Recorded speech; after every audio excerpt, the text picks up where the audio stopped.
Kailangan ko ipaayos yung pipe ng sports car ko kasi supot, parang mga bashers ko. Ito nga pala yung tunog supot nung time na hindi ko pa pinapagawa yung tambucho ko. Pakinggan ninyo.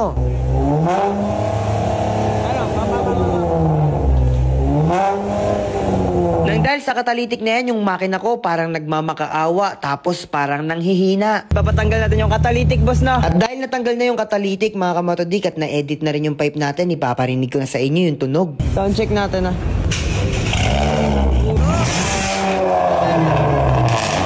Magagalit si Mayo.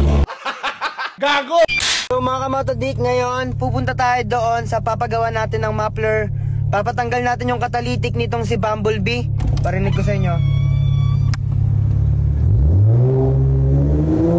So mga kamotodik, yan, punta tayo doon. Paayos natin tong katalitik ng pipe. Patanggal natin para mas malakas.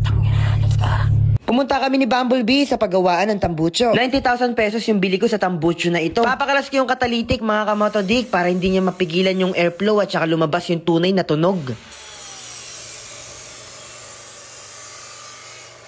Yan yung hawak ni kuya na malaki na yan, yan yung dapat natin alisin. Nilinis niya na din yung gilid, mga kamotodik, para pag nag-welding sila, malinis din. Yung isang katalitik ng tambucho ay natanggal na. Pero yung isang katalitik dito, nakakabit pa. Nagputol na si kuya ng elbow na idudugtong niya doon sa pinutol niya na katalitik kanina. Kailangan niya idugtong ito kasi may pinutol siya kanina para sumakto pa rin yung haba pag yung pipe kinabit na. Ito naman si kuya, tinatanggal niya na rin yung tambucho natin na borla. Kailangan lang natin ihiwalayan, mga kamotodik, para yung katalitik ay mawala na. Yung katalitik na yan, yan yung sumisira at nagpapahina sa muffler ko. Kaya kailangan ipaalis ko na kaagad ito. Alam ko excited na kayo na marinig yung tunog ni Bumblebee na bago. Sulit yung papanoorin nyo na video na ito. Pag natapos ninyo, maririnig na talaga ninyo ang tunay na tunog ni Bumblebee ko. Sinukat pala nila yung katalitik na pinutol nila, tapos sinukatan nila ng bagong idudugtong na tubo. Ito nga pala yung dulo ng muffler ko. Nililinis muna ni kuya para pag kinabit mamaya, siguradong gwapo na kaagad ito. Kinabit na nga pala yung tambucho, tapos nung naalay na nila, nilagyan na nila ng tanda para sigurado na hindi sila magkamali. Kinalas na ulit yan dahil may tanda na, tapos ngayon ititigweld na nila ng paikot. Kamotodik, inaano na, tinatahi. Ganon ang proseso nila pag nagpatanggal kayo ng katalitik ng mga sports car ninyo. Kagandahan pa dyan, sinisigurado nila na lahat na tamaan para hindi magkaroon ng problema o singaw kapag ka nasa daan. At dahil tapos na, mga kamotodik, bago natin yan ipasalpak doon sa ating sasakyan, nilinisan muna yan ni kuya, mga kamotodik, para matanggal yung mga alikabok. Bapping nga pala yung tawag niya dyan, mga kamotodik. Pinapakinis niya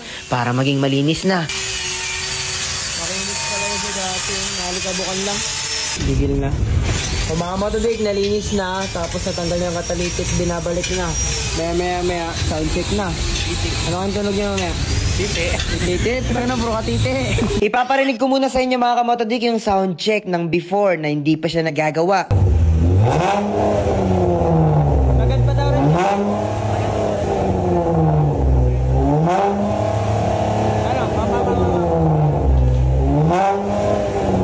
Dahil sa katalitik na yan, yung makina ko parang nagmamakaawa, tapos parang nanghihina. So mga motodik, yan yung tunog niya, tapos papa-edit natin, papatanggal natin yung katalitik, boss, na. At dahil natanggal na yung katalitik, mga kamotodik, at na-edit na rin yung pipe natin, ipaparinig ko na sa inyo yung tunog. O mga motodik, okay na raw, bilis lang, 30 minutes lang ata eh. Sound check natin, ha.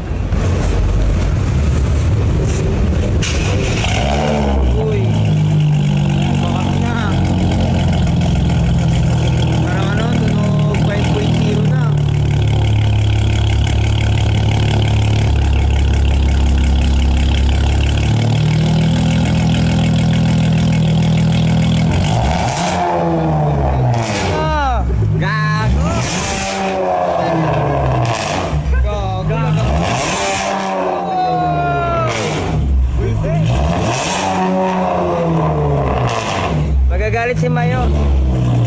Ilan lang. Mga motodik, natanggal yung katalitik. Napalag papabaran doon. All goods, boss. Tunog titi nga, no? Tunog titi.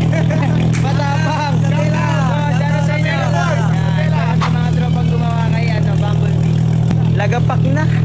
Nagtatanong nga pala kung saan ako kumuha ng pera pambili dito kay Bumblebee. Napakadali lang, mga kamotodik. Dito lang ako kumukuha. Tataya lang ako dito ng 500, mga kamotodik. Tapos pwede ka na agad manalo ng 9,000. Tapos multiplier pa ng 12 times. Kaya 500 pesos ko, mga kamotodik, tumama ka agad ng 117,000 pesos. 117k. Kung gusto nyo maglaro, mga kamotodik, napakadali lang. Lalagyan nyo lang username nyo, password nyo. Basic lang manalo dito.